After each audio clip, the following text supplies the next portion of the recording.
News. At ngayon, ang inyong tagapagbalita. Magandang gabi Pilipinas, anumang oras sa buong mundo, narito ang Bombo Network News Evening Edition, araw na po ng Lunes, Setyembre 14, 2015, sa ulo ng ating mga balita. Inaasang pagdedeklara na sa pagtakbo bilang presidente ni Senadora Grace Poe, hindi raw ikinababahala ng administrasyon ayon mismo kay Pangulong Noynoy Aquino. Ilang dating mga police officials, mga sundalo at na rin ay ilang mamabatas ay hindi raw sang-ayon na muling buksan naman ang investigasyon sa controversial na Mama Sapano encounter, susapin pa rin na pinalutang ng alternative truth. Ang prosecution naman inamin Sandigan Bayan na walang ebidensya na magpapatunay na tumanggap daw si Senator Enrile ng kickbacks mula naman sa tinaguriang pork barrel scam. Sa police report, dalawang notorious na robbery suspect brutal na pinatay sa bahagi ng Bukidnon. Kilo-kilong isda na pinapahiran daw ng dugo ng baboy para magmukhang presko, kinumpiska.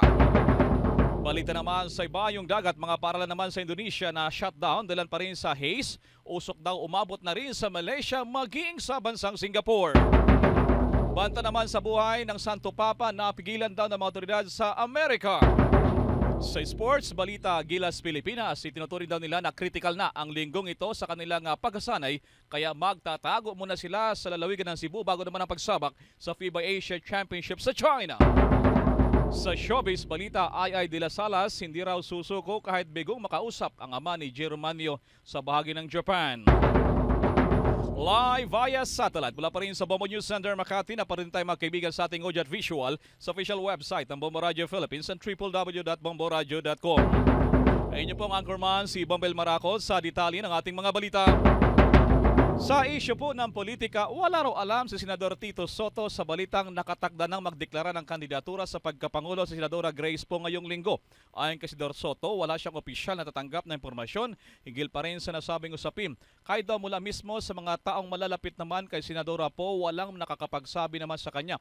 Tanging sa media daw lamang malalaman ni Soto na nagdedeklara na si Senadora Grace Poe sa Setyembre 16, araw ng Miyerkules. Si Soto na isang mataas na opisyal mula naman sa partido na Nationalist People's Coalition o NPC ay isa rin sa mga senador na hayagang nagkasabi ng pagsuporta kay Senadora Poe. Kung sakali anyang totoo na magdedeklara na si Senadora Poe, nadulo daw si Soto kung naman siya ay iimbitahan. Matapos lumutang ang natong balita, ang palasyo ng Malacanang ay hindi raw nababahala kung saan nga ay maglalaban kung sakasakali sa presidential election ang kanilang manok at si Senadora Grace Poe. May detalye pa si Bombo Raymond Tinasa. Ang Pangulo Aquino na walang dapat ikabahala ang administration party sa natakdang pag-anunsyo raw ni Senator Grace Poe sa kanyang presidential bid sa araw ng Miyerkules. Kahit ang si Poe ay matagal ng sinusuyo ng Liberal Party na maging running mate ni Interior Secretary Marujas ang siyang standard bearer ng administrasyon. Sinabi ng Pangulo Aquino, walang dahilan para mag-alala. Umabahala sila at gusto nga nilang marinig ang sabihin ng mga batas. Ayon sa Pangulo Aquino, may pahindihan din na plataforma ang kanilang partido at iniiwasan at tinatawag na personality-based politics. Ano man daw ang anunsyo ni Poe, patuloy nilang ikampanya ang mabuting pamamahala o good governance o tuwid na daan imbes na tumutok sa personalidad bilang kandidato. Mula sa Iloilo City, Bombo Raymond Tinasa nag-uulat para sa pambansang radyo ng Pilipinas, basta radyo. Bombo! Bombo Raymond, dahilan sa mga development na to, so titigil na rin ang Liberal Party sa kanilang pagsuyo pa, panliligaw kay Senadora Grace Poe. At I understand, nagkukumahog siguro ngayon ang Liberal Party na makahanap na katandem ni Secretary Marroas, ang nagbitiw din na DILG Secretary, Bombo Raymond. That's right. Well, ang sinabi naman ng Pangulo Aquino ngayon, kung dati ay patuloy na liligawan si Senator Grace, pero sa kanyang tono kanina ay sadyang lumalabas na medyo tanggap na nila na makakabangga na kanilang pambatong si Secretary Marocas, itong si Senator Grace Poe.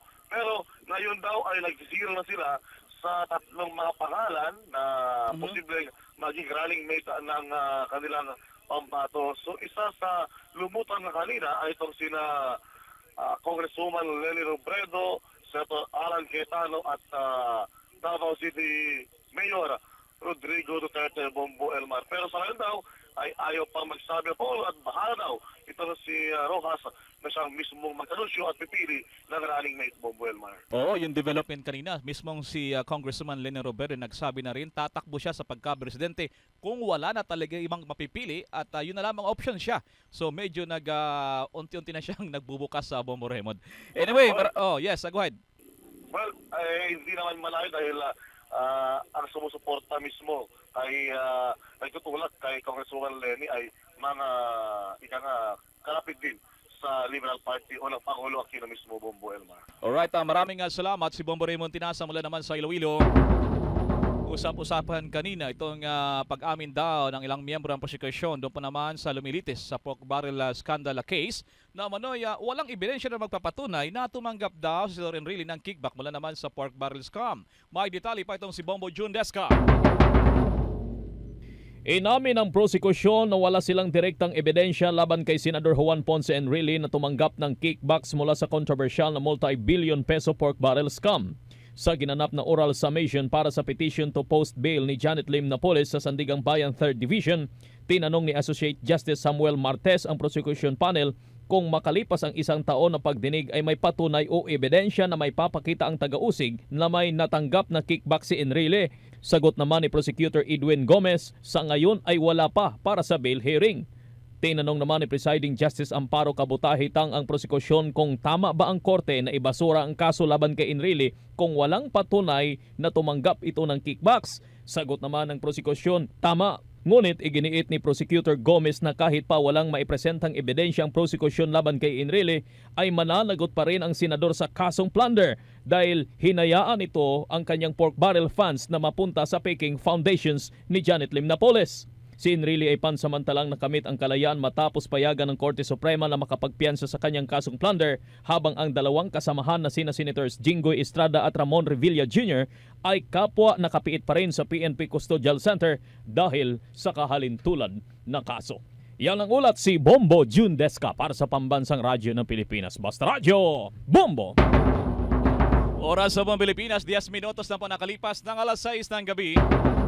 Sa ibang balita naman, tutol daw ang ilang mga dating pulis at patas na opisyal at maging ilang mga sundalo sa ngayon nangyari ay mga congressman na umano'y sa plano at mga panukala na muling buksan ang investigasyon sa Mama Sapano encounter dilan daw sa pinalutang na alternative truth ni Pangulong Nini Aquino. Ayon kay Magdalo representative na si Gary Alejano ng kanilang party list group, mas lalong magiging komplikado daw ang dati ng komplikadong usapin kung muling sisiyasatin ang Mama Sapano incident kung saan napatay ang 44 na komandos o mula naman sa mga miyembro ng Special Action Force.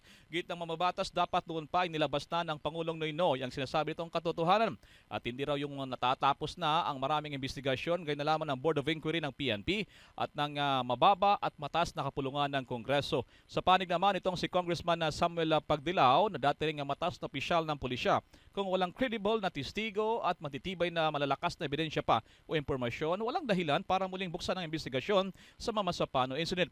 Una rito ay namin mismo ng PNP Chief na si Director General Ricardo Marquez na nasaktan siya sa naglabasang mga issue na hindi umano ang SAF ang nakapatay sa wanted na turistang si Marwan sa nangyaring controversial na operation ng buwan naman ng Enero. Ayon pa kay Marquez, ang mga taong nagsasabi umano na mayroong alternatibong bersyon sa nangyari ay narapat lamang na maglabas po ng ebidensya. Sa Senado rin naman ay na rin nabanggit nitong sa Senador Ralph Recto at kanyang hinamon ng gobyerno rin na wag daw baliwalain ang memorya para naman sa SAF 44.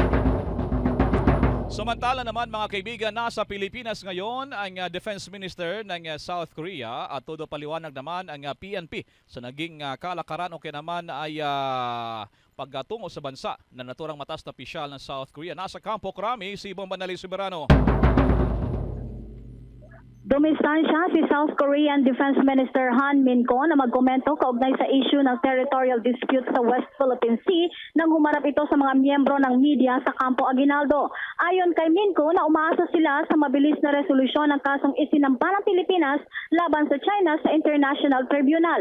Hangad din anya nila ang tagumpay ng Defense Department ng Pilipinas sa pagtawid sa hamong ito sa usapin ng teritoryo sa West Philippine Sea. Pero walang direktang tugon si Min-ko gobyerno kung papaano ito makakatulong sa bansa para malutas ang territorial issue. Hindi rin ito makapangako sa Pilipinas ng tulong sa usapin ng maritime capability dahil sila mismo anya ay nahaharap din sa conflict sa pagitan ng North Korea. Magkagayon pa man, naghayag ng interes si Minco sa mga development sa issue ng West Philippine Sea dahil apektado rin anya sila dito. Ayon kay Minco, 90% ng kanilang mga produkto ay dumadaan din sa rehiyon na nasasakop ng West Philippine Sea na pilit ngayong inaangkin ng China. Si Defense Minister Han Minco ay narito sa bansa para sa 2 araw na pagbisita. Nakipagpulong ito kay Defense Secretary Volker Gasmin at nakipagkasundo para sa mas pinalakas na kooperasyon pang-depensa. Tiniyak din ng South Korea ang kanilang tulong sa kalamidad para sa bansang Pilipinas. Tiniyak naman ni Defense Minister Minco na wala namang nangyayaring harassment ng habang dumadaan ang kanilang mga barko dito nga sa mga nagdadala ng kanilang produkto dito sa may bahagi ng West Philippine Sea. Bukod sa pakikipagpulong kay Defense Secretary Volker Gasmin, nakipagkita din si Minco sa mga veteranong Korean warriors na nandito sa bansa. Mula Campo Aguinaldo, Bombo Anali, Montaño Soberano nag-uulat para sa Pambansang Radyo ng Pilipinas. Basta Radio, Bombo! Samantala naman mga kaibigan, sa ibang balita, kanina nga ay formal nang binuksan, pinasinayaan itong International Convention Center. Diyan po naman sa lalawigan ng Iloilo na magiging bahagi naman ng venue ng ginaganap na mga APEC ministerial meetings. At dito ay pinagmalaki ni Senate President Frank Drilon itong proyekto diyan naman sa Iloilo. At may update dito ang Bombo Radio Iloilo. Ayaw nang pansinin pa ni Senate President Franklin Drilon ang mga kontrobersiya na ibinato noon sa Iloilo Convention Center. Ito ay kasabay ng inaugurasyon kanina na dinaluhan mismo ni Pangulong Benigno Aquino III sa Mandurriao, Iloilo City. Ayon sa Pangulo ng Senado, magsasayang lang ng oras kung bibigyang pansin pa ang mga akusasyon sa proyekto na inimbestigahan pa ng Senado noon. Ang mahalaga aniya ay handa na ang Iloilo Convention Center sa Asia-Pacific Economic Cooperation o APEC Ministerial Meeting na magsisimula na sa susunod na linggo. Labis naman ang pagmamalaki ni Drilon sa proyekto kung saan ito palang aniya ang pangalawa sa world-class na convention center na pagmamayari ng gobyerno kasama ang Philippine International Convention Center. Nagpasalamat ito sa Administrasyong Aquino na naging posible ang pagkakaroon ng Convention Center ng Iloilo na maglalagay dito bilang convention destination sa bansa. Kinumpirma naman ni Tourism Infrastructure and Enterprise Zone Authority Chief Operating Officer Mark Lapid na pagkatapos ng APEC meeting, marami na ang mga nakabook na aktibidad sa Iloilo Convention Center. Ang kumpirmasyon ay kasunod ng mga pangamba na baka langawin lamang ang convention center pagkatapos ng APEC meeting. Aniya hanggang Disyembre na ang booking sa convention center at plano nila na maghanap ng magiging partner para sa private sector na siyang mamamahala dito. Para sa Bombo Network News, mula sa Bombo Radyo Iloilo, Bombo Ani de la Cruz nagulat para sa Pambansang Radyo ng Pilipinas, Basta Radyo, Bombo! Mga nanditali mga kaibigan, kilo-kilo ng mga isda na kumpiska ng mga otoridad matapos malaman na ito pala ay nilalagyan ng dugo daw ng baboy para magmukha daw na bago naman o kaya naman ay bago mga balitang yan. Samantala muna. Ito at iba pang mga pangunahing balita. Susunod na!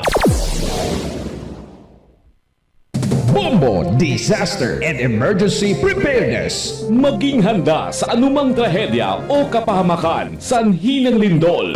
Kung nasa labas habang lumilindol, magtungo sa isang ligtas na lugar na malayo sa mga bintana, mga gusali at sa mga nakabiting kawad ng kuryente. Lumayo sa mga puno, mga poste at iba pang istrukturang maaaring bumagsak. Kung ikaw ay nasa loob ng isang sasakyan, iparada ito sa isang ligtas na lugar malayo sa mga tulay, mga overpass at mga gusali. Hintayin tumigil ang pagyanig bago lumabas ng inyong sasakyan. Kung nasa tabing dagat o dalampasigan, magpunta sa mataas na lugar para makaiwas sa posibleng tsunami.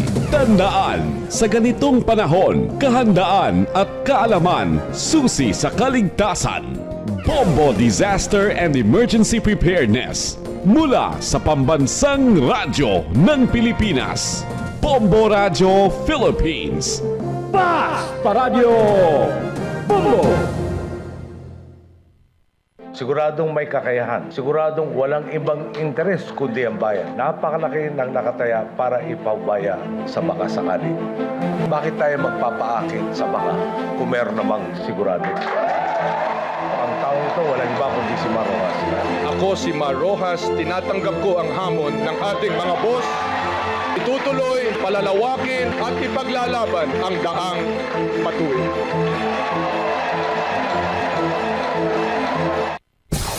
At ngayon, narito na ang iba pang mga pangunahing balita. Bombo Police Reports! Bombo Police Reports! Sa Bukidnon mga kaibigan, binansagan ng notorious robbery suspect, brutal na pinatay doon. May buong detalye ang Bombo Radio Cagayan de Oro. Bangkay na makita ng ilang residente ang itinurong notorious na mga kawatan sa bayan ng Cabanglasan, Bukidnon. Ito ay matapos nagtamo na maraming tawa ng bala at pananaga ang katawan ng mga biktima na si Walter Saliguyan ng sitio Kumaliwa at Norman Saliguyan ng sitio Bagong Silang ng Cabanglasan sa nasabing lalawigan. Inihayag sa Bombo Radio ni PO2 Dariel Antonio Cordero ng Cabanglasan Police Station na ang mga biktima ay matagal na munong nasa likod ng malawakang pagnanakaw at drug traders, kaya sila pinag-iinitan ng hindi kilalang mga suspect. Sinabi ni Cordero na kalunos-lunos ang sinapit ng mga ito dahil tad-tad rin sila ng mga saksak at itinapon lamang sa gitna ng maisan. Natuklasan rin na kasalukuyang naharap ng criminal case si Norman Saliguyan at matagal nang pinaghanap ng pulisya. Bagamat nagpapatuloy ang ginawang investigasyon ng pulisya upang alamin kung sino ang nasa likod ng krimen, nauna na-recover ang mga bangkay nito noong nakaraang araw. Bombo Junil Ukat para sa Pambansang Radyo ng Pilipinas, Basta Radio, Bombo! Samantala naman mga kaibigan, isang ama nagpakamatay matapos pansamantalang ipakulong na kanyang sariling misis. Pero bago ang balitang ang detalye na yan ay mula naman sa Bombo Radyo Naga. Marital problem ang tinitingnan dahilan ng pagpapakamatay ng isang padre de pamilya sa bayan ng Gainsa, Camarines Sur. Kinilala ang biktima na si Efren Susano, 40 anyos, isang laborer. Sa nakalap na impormasyon ng Bombo Radyo Naga, napag-alaman na nasa impluensya ng alak ang biktima nang dumating sa kanilang bahay at doon nagwala. Maliban dito, nakuha pansaktan umano ni Susano ang kanyang misis, kung kaya ipinadakip nito sa mga tanod ng barangay at dinala sa kulungan para sa safekeeping. Dahil dito, pansamantalang nakakulong si Susamo sa bilangguan ng PNP Gainsa. Subalit, labis na ikinagulat ng mga pulis sa lugar nang makita na lamang ang biktima na nakabiti na ang sarili gamit ang sariling t-shirt nito. Sa ngayon, pinaglalamayan na ang bangkay ng biktima sa kanilang bahay. Para sa Bombo Network News mula sa Bombo Radyo Naga, Bombo Arlene Berdin para sa Pambansang Radyo ng Pilipinas, Basta Radio, Bombo! Abangan ang detalye pa mga kaibigan, doon po naman sa may bagay ng itong tinatawag na usok o haze. Diyan po naman sa may bagay ng Malaysia o Indonesia, umabot na rin sa bansang Malaysia at Singapore, habang naman death threat daw sa kay Pope Francis na pigilan ng mga otoridad sa Amerika. Bago mga balitang iyan, samantala muna. Ito at iba pang mga pangunahing balita. Susunod na! Dating Sekretary Ikot Petilla. Saan umiikot ang mundo ko? Sa aking trabaho, sa pagbigay ng serbisyo, sa pakikipaglaban ng prinsipyo. Naniniwala kasi ako na ang tunay na pag-asenso ay dapat umaabot. Dapat umiikot sa bawat sulok, sa bawat tao. Ikot Petilla po, paikutin natin ang asenso. This is a paid ad. At ngayon, narito na ang iba pang mga pangunahing balita. Oras sa buong Pilipinas, 21 minutos na po nakalipas ng alas 6 ng gabi. Nilinaw ngayon ni Cabinet Secretary Jose Rene Almendras na hindi siya traffic czar ng Pangulong Noynoy Aquino sa pagdinig ng Senate Committee on Economic Affairs sa lagay ng kondisyon ng trapiko sa Metro Manila. Sinabi ni Almendras na siya ay coordinator lamang ng mga aktibidad ng iba't ibang ahensya ng pamahalaan kapag may malaking problema na kinakarap ang bansa, katulad na lamang ngayon ng trapiko sa Metro Manila. Agad na humingi ng dispensa sa Secretary Almendras kay Senador J.V. Ejercito, ang chairman ng committee, kung hindi man siya nakasipot sa pagdinig noong nakarang linggo. Dahil sasakyan na kailangan daw niyang i-monitor ang unang araw ng pagtatalaga ng PNP Highway Patrol Group sa kaba ng EDSA para mangasiwa naman sa daloy ng trapiko. Bukod pa kay Almendra, sumipot din sa hearing kanina sina Metro Manila Development Authority Chairman Francis Tolentino, ang Department of Transportation Communications Secretary Emilio Joseph Abaya at PNP Highway Patrol Group Head na si Senior Superintendent Arnold Gunakaw. Una rito, nagbanta pa ang ilang senador na ipasight for contempt ang mga nabanggit na opisyal kung patuloy na iisnabin ang hearing naman ng Senado. Samantala, sinasabi daw na slow way at hindi naman daw may tuturing na highway ang kabaan ng EDSA. Sa pagdinig pa sa Senado, tinanong kasi nitong Senador Ejercito itong si Secretary Almendras na hindi na akmang tawaging highway ang EDSA. Paliwanag ni Almendras, nasa 144,000 na sakyan lamang ang kapasidad ng EDSA kada araw, subalit sa ngayon daw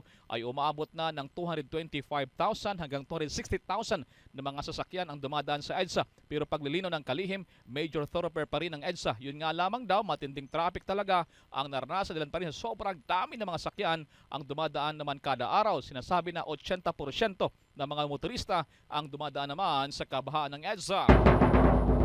Samantala naman, sa may bahagi naman ng Ilocos Norte, Mr. Patay ng sariling misis at pinatay ng sariling misis at may detalye rito ang Bombo Radyo Lawag.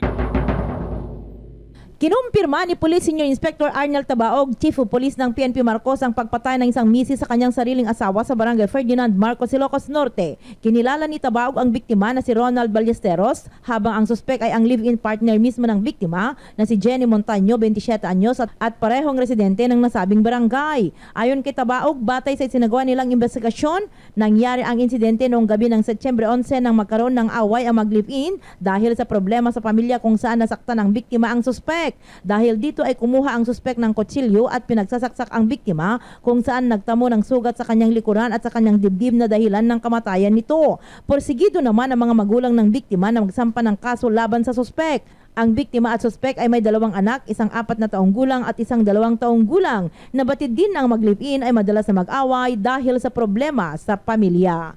Yan ang balita mula sa Bombo Radyo Lawag. Bombo Gina Cabosas nag-uulat para sa Pambansang Radyo ng Pilipinas. Basta Radyo Bombo! Ma'am, awareness doon po naman sa Boracay, sasagawa na rin doon ng mga otoridad maging doon sa mga turista. At may detalye ang Bombo Radyo Kalibo. Balak ngayon ng Philippine Army na magsagawa ng isang bomb awareness seminar sa mga empleyado at gwardiya ng mga hotels, resorts at iba pang establishmento sa isla ng Boracay. Ayon kay Captain Nino Tornelejo, Executive Officer ng Philippine Army sa isla, na nagipag-ugnayan na sila sa LGU Malay upang magsagawa ng naturang seminar na pangungunahan ang kanila Explosive Ordnance Disposal o EOD. Importante umanong malaman ng publiko, lalo na ng mga security guards, ang itsura ng iba't ibang uri ng pampasabog upang hindi sila malusutan sakaling may magbalak na guluhin ang katahimikan at kaayusan ng isang lugar, lalo pa at sikat na tourist destination ang Boracay at iba't ibang taong pumapasok dito. Partikular na tinukoy nitong Improvised Explosive Device o IED na siyang ginagamit ang mga grupong nais magasik ng kaguluhan upang maging sanay ang mga ito sa pagkilatis sa mga bomba, gayon din pagtukoy sa mga ito kung peke o hindi. Inahayag pa ni Captain Tornalejo na malaki ang maitutulong na ganitong mga aktibidad para maturuan at maging handa ang mga empleyado at mga security guards ng mga resorts at hotels sa Boracay. Para sa Bombo Network News mula sa Bombo Radio Kalibo, Bombo Mirani na lang ang Esparcio nag-uulat para sa Pambansang Radyo ng Pilipinas. Basta Radio Bombo! Doon naman sa Davao City, mga kaibigan, kilo-kilong mga isda ang nakumpiska dahil sa pinapahiran daw ito ng dugo ng baboy. At may detalye pa ang Bombo Radio Davao. Aabot sa 74.5 kilo ng isdang tuna na kumpiska ng City Veterinary Office na umano'y pinahira ng dugo ng baboy upang lumabas na presko pa ito. Sa impormasyon mula sa City Vet, nagsagawa umano sila ng test buy at napag-alaman na minaniobra ng mga tindera ang kanilang binibentang isda. Isinagawa ang test buy sa mga merkado sa Matina, Aplaya, Puan at Turil nitong lungsod ng Davao matapos makatanggap umano sila ng impormasyon na pinapahira ng dugo ng baboy ang kanilang ibinibentang isda. Pinapaalalahanan na lamang ngayon ni Dr. Esther Cherry Rio sa Assistant Head ng City Vet na tingnang mabuti ang kanilang binibiling isda upang hindi mabiktima ng mga mapansamantalang negosyante. Tingnan din umanong mabuti ang hasang nito at amuyin upang masiguro na presko pa ang nabili. Nagpapatuloy pa ngayon ang investigasyon ng otoridad hinggil dito. Mula rito sa Bombo Radio Davao para sa Bombo Network News, Bombo Sheila Lisondra nag-uulat para sa Pambansang Radyo ng Pilipinas, Basta Radyo Bombo! Abangan sa ating sports balita, ang National Basketball Team Gilas ay biyahing Cebu muna para magkulong doon at magpakita sa publiko dahil sa critical daw ang linggong ito para sa kanilang training camp bago ang laban sa FIBA Asia Championship. Bago ang balitang yan, samantala muna. Ito at iba pang mga pangunahing balita. Susunod na! Dating Sekretary Ikot Petilla. Saan umiikot ang mundo ko? Sa aking trabaho, sa pagbigay ng serbisyo, sa pakikipaglaban ng prinsipyo. Naniniwala kasi ako na ang tunay na pag-asenso ay dapat umaabot. Dapat umiikot sa bawat sulok, sa bawat tao. Ikot Petilla po, paikutin natin ang asenso. This is a paid ad. At ngayon, narito na ang iba pang mga pangunahing balita. Pinuri pa rin ng Amerika ang Pilipinas sa pagturing naman sa grupo ng Abu Sayyaf na isa ng terror organization. Sinabi ng US Embassy spokesman Kurt Hoyer na matagal na rin itong isinusulong sa gobyerno ng Pilipinas. Sinabi pa ng opisyal ng pagturing sa Abu Sayyaf na isang terrorist group ay magbibigay po ng maraming legal option para naman sa Philippine government. Ito'y matapos pagbigyan ng korte sa Basilan ng hiling ng Department of Justice na deklara ang bandidong grupo bilang mga terorista. Ang Amerika ay isa sa mga tumutulong naman sa kampanya ng Pilipinas para lipulin ang nasabing grupo. Bombo Balitang OFW. Balitang OFW. Ilan pa nating mga kababayan OFW sa Japan ay nagkwento pa rin kaugnay po naman ng aftermath o matapos ang nangyaring malawakang pagbaha doon at patuloy ding ginagawang search and rescue operation doon at may detalye pa dakong impormasyon ang Bombo Radyo Kawayan.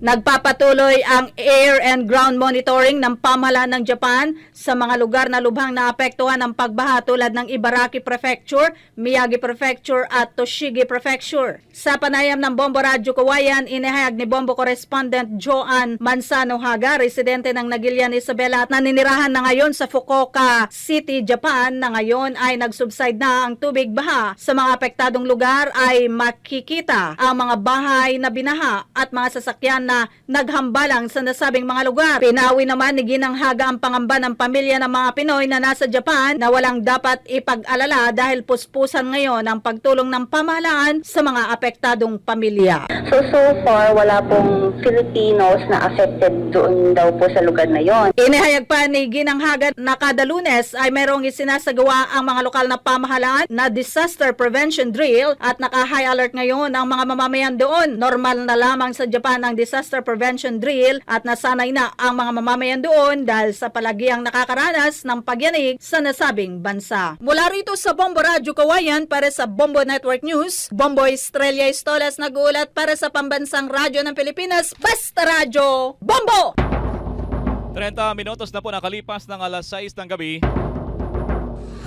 Bombo International News. Bombo International News. International News.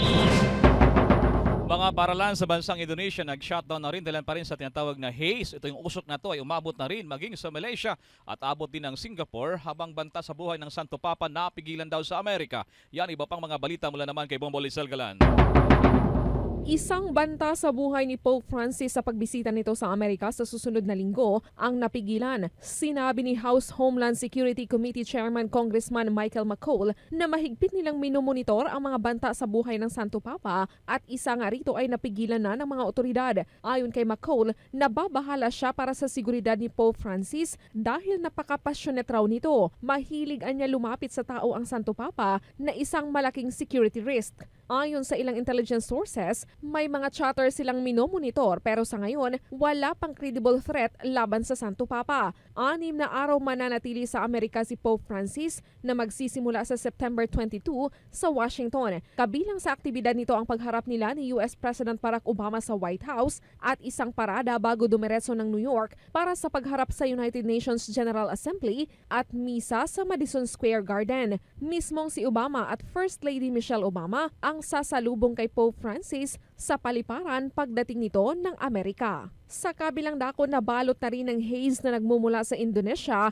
ang mga karating na Singapore at Malaysia. Ang haze ay bunsod ng forest fires ngayon sa Indonesia. Sa Singapore, pumalo sa 222 ang air pollution index ng bansa ngayong araw, mas mataas sa 200 na siyang measurement limit at itinuturing ng bansa na very unhealthy sa pollution level. Nababahala ang Singapore dahil ngayong araw ay nagbukas na rin ang mga paaralan sa bansa matapos ang isang linggong break. Nakabantay din ang organizers ng inaabangang Singapore Grand Prix na gagawin sa darating na weekend. Ayon sa organizers, magkakaroon muna sila ng konsultasyon bago magdesisyon kapag lumala na ang haze. Na-shutdown naman ang maraming paaralan at maging paliparan sa Indonesia dahil sa usok. Nasa 7 katao na ang inaresto ng Indonesia, may kaugnayan sa forest fires. Bombolizal Galan, nag-uulat para sa Pambansang Radyo ng Pilipinas, Basta Radio, Bombo! Bombo Sports News. Bombo Sports News. Ang gilas sa Pilipinas sa mga kaibigan ay tinuturing daw ang linggong ito na kritikal sa kanilang training camp bago naman sumabak sa mas malaking laban sa susunod na linggo. Doon po naman sa China. Yan, iba pang mga balita mula naman kay Bombo Jovi Galang. Itinuturing ni Gilas coach Tab Baldwin na kritikal ang linggong ito sa national team bilang paghanda para sa nalalapit nilang pagsali sa FIBA Asia Championships na gaganapin sa Changsha, China sa darating na September 23. Ayon kay Baldwin, magiging mabigat ang buong linggo nilang pag-iensayo ngayon sa Cebu upang mapag-aralan pa ang kanilang pagkukulang at upang makita pa ang ilang mga pagbabagong gagawin. Dagdag pa nito na aminadong hindi pa sila talagang handa pa kaya sila ay may isang linggong matinding pagsasanay.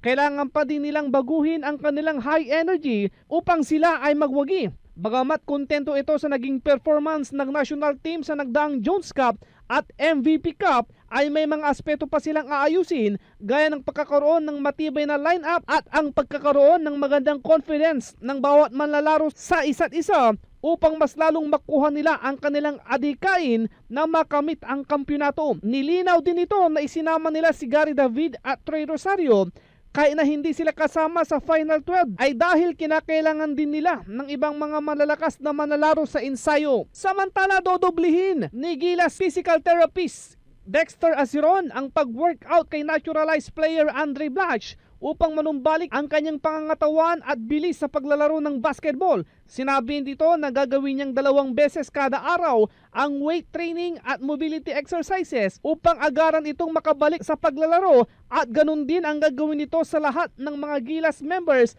na kasalukuyang nasa Cebu ngayon. Ang 29 anyos na 6'11" na si Blatch ay hindi nakapaglaro noong Williams Cup nang umuwi ito sa Amerika, subalit nakapaglaro ito sa MVP Cup na nakapagtala ng 18 points, 12 rebounds nang matalo nila ang Chinese Taipei kahapon. Isang malaking hamon ngayon ito kay Blatch dahil sa desidido ngayon si Coach Tab Baldwin na makuha ang kampyonato upang sila ay makapaglaro sa 2016 Rio Olympics. Nag-uulat para sa Pambansang Radyo ng Pilipinas, Bombo Jovino Galang, Basta Radyo, Bombo! Bombo Showbiz Balita. Bombo Showbiz Balita. Showbiz Balita.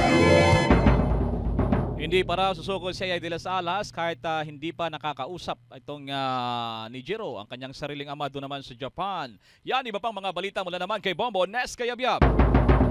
Hindi umano pinanghihinaan ng loob ang komedyanteng si Ay de las Alas kasunod ng kabiguan nito na makausap agad ang ama ng anak-anak kanyang si Jiro Manyo na natunton na nito sa Japan. Ayon sa tinaguriang comedy concert queen, hindi niya nakausap ng personal si Yusuke Katakura dahil may sakit ito ngayon kaya hihintayin muna itong gumaling bilang respeto. Inamin din ng 50-year-old actress na komplikado ang sitwasyon at hindi niya alam kung paano uumpisahan ang masalimuot na kwento sa likod ng matagal na hindi pagkikita ng mag-ama. Nabatid na target ng aktres na makausap ng Magnifico star ang kanyang ama bago sumapit ang Pasko. Nitong Hunyo lang nang maging laman ng headlines ang paglalayas ni Jiro sa kanilang bahay sa Rizal at piniling magpalaboy-laboy sa airport sa loob ng 4 na araw. Samantala, kaagad bumuhos ang pagbati para sa dating sexy actress na si Christine Reyes kasunod ng anunsyo nito na siya ay engaged o ikakasal na sa kanyang foreigner at non-showbiz boyfriend. Ito'y 7 buwan matapos niyang isilang ang baby girl nila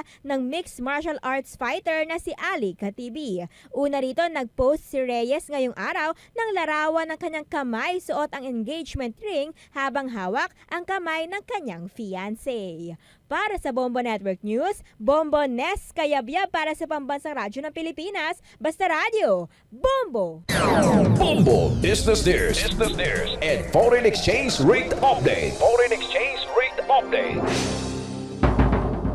Nanindigan pa rin ang Pangulong Nini Aquino sa pagkontra na bawasan ng income tax sa mga manggagawa. Sinabi ng Presidente kung kakaltasan ng income tax, mababawasan din ang revenue collection na magresulta daw ito sa deficit sa budget na maaaring makapekto raw sa tinatamasang credit upgrades. Ayon sa Presidente, kung pagabalingan naman ang itaas ang value-added tax, lalo na sa langis, susunod namang magtataasan daw ang pamasahe at maging presyo ng mga bilihin.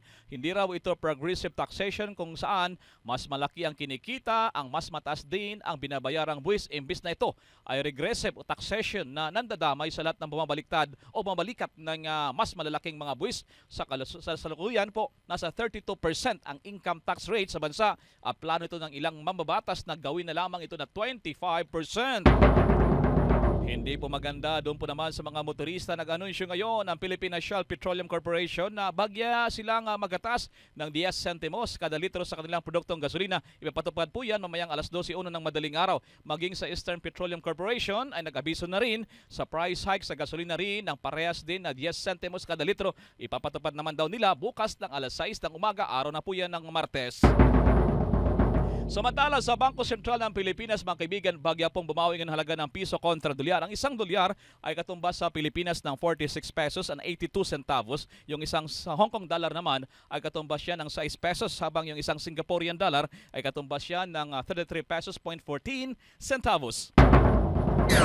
Ang Bombo Business News and Foreign Exchange Rate Update are brought to you by Queen City Development Bank. Mga kaibigan, oras sa buong Pilipinas ay 38 minutos na po nakalipas ng alas 6 ng gabi. Diyan sa ating mga listeners sa Luzon, Visayas at Mindanao, maging sa buong mundo, yan ang naging kabuuan ng ating mga pagbabalita. Araw po ng Lunes, Setyembre 14, 2015. Balikan ko lamang ating mga headlines. Inaasahang pagdedeklara daw sa pagtakbo bilang presidente ni Senadora Grace Poe, hindi raw ikinababahan ng administrasyon ayon mismo kay Pangulong Noynoy Aquino. Tutol pa rin daw ang ilang mga dating pulis at dating mga sundalo na opisyal. Ang yun naman ay mga congressman na sa panukala na muling buksan ang investigasyon sa Mama Sapano encounter matapos pinalutang ang tinatawag na alternative truth.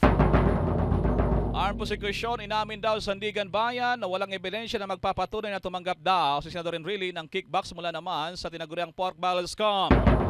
Sa police report naman, 2 notorious na tinaguriang robbery suspect brutal na pinatay sa bahagi ng Bukidnon.